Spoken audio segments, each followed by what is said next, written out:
بسم اللہ الرحمن الرحیم۔ السلام علیکم پیارے بچوں، کیسے ہیں آپ سب؟ امید ہے آپ سب خیریت سے ہوں گے، اپنے گھروں میں محفوظ ہوں گے۔ میٹروپولیٹن اسکول سے آج ہم جماعت دوئم اردو کی کتاب کے اندر سے اپنے پڑھائے ہوئے پچھلے اسباق کا اعادہ کریں گے۔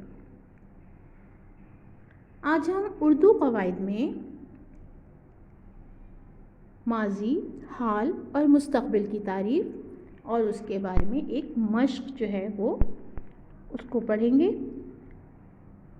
وہ کام جو ابھی ہو رہا ہو وہ حال کہلاتا ہے۔ حال کون سا زمانہ ہوتا ہے؟ جو گزر رہا ہے۔ ٹھیک ہے بیٹا، جو کام آپ ابھی کر رہے ہیں، جیسے میں آپ کو پڑھا رہی ہوں، آپ پڑھ رہے ہیں، ابھی آپ کیا کر رہے ہیں؟ وہ کام جو آپ کر رہے ہیں، وہ زمانہ جو ابھی چل رہا ہو اس کو ہم حال کہتے ہیں۔ جیسے میں کھانا کھا رہا ہوں۔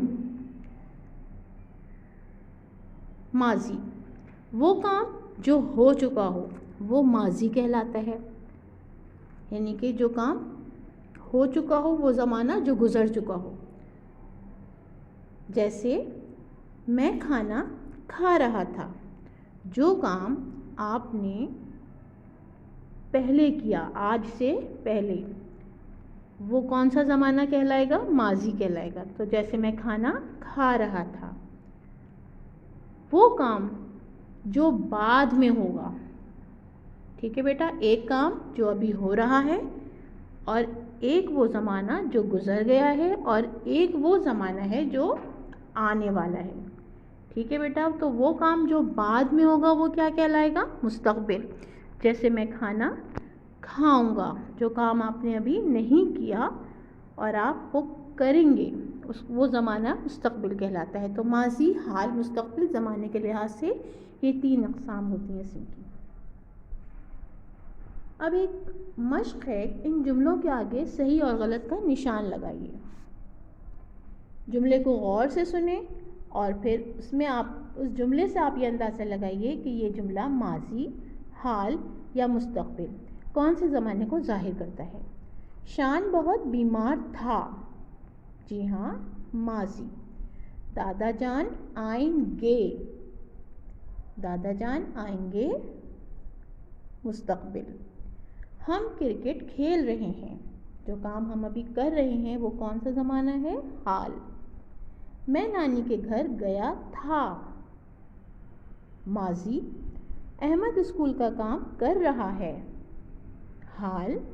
میں کل بازار جاؤں گا، مستقبل۔ تو جو زمانہ ہے، جو وقت ہے، اس کو دیکھتے ہوئے آپ کو جملوں کے آگے صحیح کا نشان لگانا ہے۔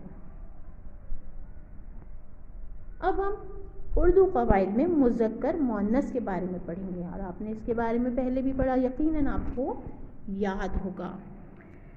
مؤنث اردو زبان میں مؤنث مذکر تمام مرد جو ہوتے ہیں وہ مذکر کہلاتے ہیں، عورتیں مؤنث کہلاتی ہیں۔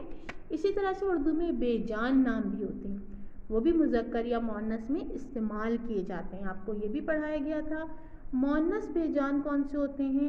جیسے بریانی، روٹی، جماعت، دیر، آواز، کتاب، پڑھائی، چھت، ٹوپی، کھڑکی، پینسل، کاپی، بوتل۔ جب آپ جملوں میں ان الفاظ کا استعمال کرتے ہیں تب آپ کو اندازہ ہوتا ہے کہ یہ جملہ جو ہے مذکر اور مؤنث، اس جملے سے اندازہ ہوتا ہے۔ اسی طرح سے مذکر، کچھ نام ایسے ہوتے ہیں بے جان نام جو مذکر میں آتے ہیں، جیسے اسکول، گھر، کمرہ، بستہ، باورچی خانہ، باغ، درخت، جھولا، کھلونا، وقت، کھیل، سلام، قیمہ۔ تو یہ سب مذکر الفاظ ہیں۔ اب ایک مشق بھی ہوگی اس کی۔ پہلے ہم مذکر کی مؤنث اور مؤنث کا مذکر لکھیں گے۔ مذکر دادا، دادا کی مؤنث دادی۔ تایا کی مؤنث تائی، ابو، امی، خالو، خالہ، بھائی، بھابھی، ماموں، ممانی، नाना नानी, चचा चच्ची, बहनोई बहन, फुप्पा फुप्पी। ये सब काम आपकी कॉपी में मौजूद है, आप इसको याद कीजिएगा। ये सब आपके जो आपका सालाना इम्तिहान हो रहा है उसमें ये सब शामिल हैं। अब आपको मुज़क्कर की मुअन्नस और मुअन्नस का मुज़क्कर लिखना है। जिस तरह से आपने देखा कि मुज़क्कर मुअन्नस, जैसे अब्बू का अम्मी आपने पढ़ा, इसी तरह से परिंदों में भी मुज़क्कर मुअन्नस होते हैं, जैसे चिड़ा चिड़िया, ठीक है, कबूतर कबूतरी, मोर मोरनी, तीतर तीतरी, मुर्गा मुर्गी। तो परिंदे जो है उनमें भी मुज़क्कर मुअन्नस मौजूद होते हैं, ठीक है बेटा। अब एक मश्क है जिसमें आपको दुरुस्त जवाब के दायरे में रंग भरना है और ख़ाली जगह में लिखना भी है। यहाँ आपको बेजान नाम जो है मुज़क्कर या मुअन्नस में इस्तेमाल किए गए हैं, आपको उसको पहचानना है पहले और फिर ख़ाली जगह में लिखना है। मेरे घर के पास स्कूल थी या था? जी हाँ, स्कूल था। स्कूल जो है वो क्या है? मुज़क्कर है। मैंने बिरयानी खाई, मुअन्नस। मैंने कीमा खाया, मुज़क्कर। जमात बड़ी है, ठीक है बेटा, मुअन्नस। ये बड़ा दरख्त है, मुज़क्कर। मैंने किताब पढ़ी, मुअन्नस। मैंने अम्मी को सलाम किया, सलाम क्या है? मुज़क्कर। ज़ारा ने मुझे आवाज़ दी, आवाज़ क्या है? मुअन्नस। तो ये सब काम जो आपने किया हुआ है अपनी कॉपी में, अपनी किताब में, उसको आपको याद करना है दोबारा से। अब क़वाइद में हम वाहिद और जमा के बारे में पढ़ेंगे। वाहिद क्या होते हैं? वाहिद किसको कहते हैं? एक, और जमा एक से ज़्यादा। तो वाहिद की जमा हम कैसे बनाते हैं? चीज़, चीज़ की क्या होगी? चीज़ें। दीवार दीवारें, भेड़ भेड़ें, तस्वीर तस्वीरें, चादर चादरें।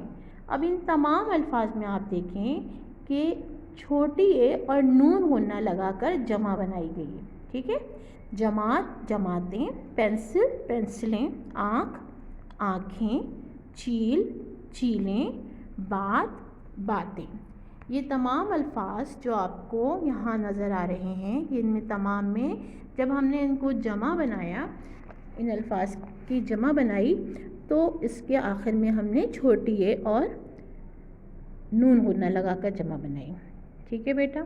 वाहिद अल्फाज के आखिर में दाल डाल, जाल, रे, रे, जे, ये, वाव, अलिफ, यानी कि शरारती हरूफ हों तो हर्फ के आखिर में क्या होता है? किसका इजाफा होता है? ये का और नून गुन्ना का। जैसे मेज़, जे क्या है? शरारती हरूफ है, तो मेज़ें हो गया।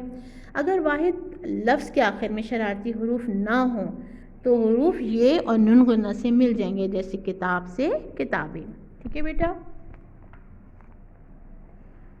अब आखिर के अल्फाज में है या अलिफ को बड़ी ए से तब्दील करके वाहिद जमा बनाना है।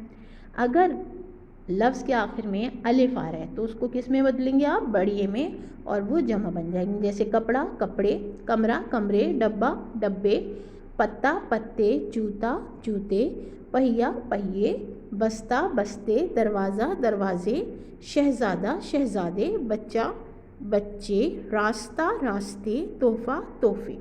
तो वाहिद को जमा बनाना बहुत आसान है। आपको अल्फाज के आखिर में क्या आ रहा है आपको ये याद करना है और इसे तब्दील करके वाहिद से जमा में आपको उसको तब्दील करना है। तो बेटा ये थे हमारे आज का सबक जो हमने अपने क़वाइद में से लिया था, और इसको आपने दोबारा से इसका इआदा किया।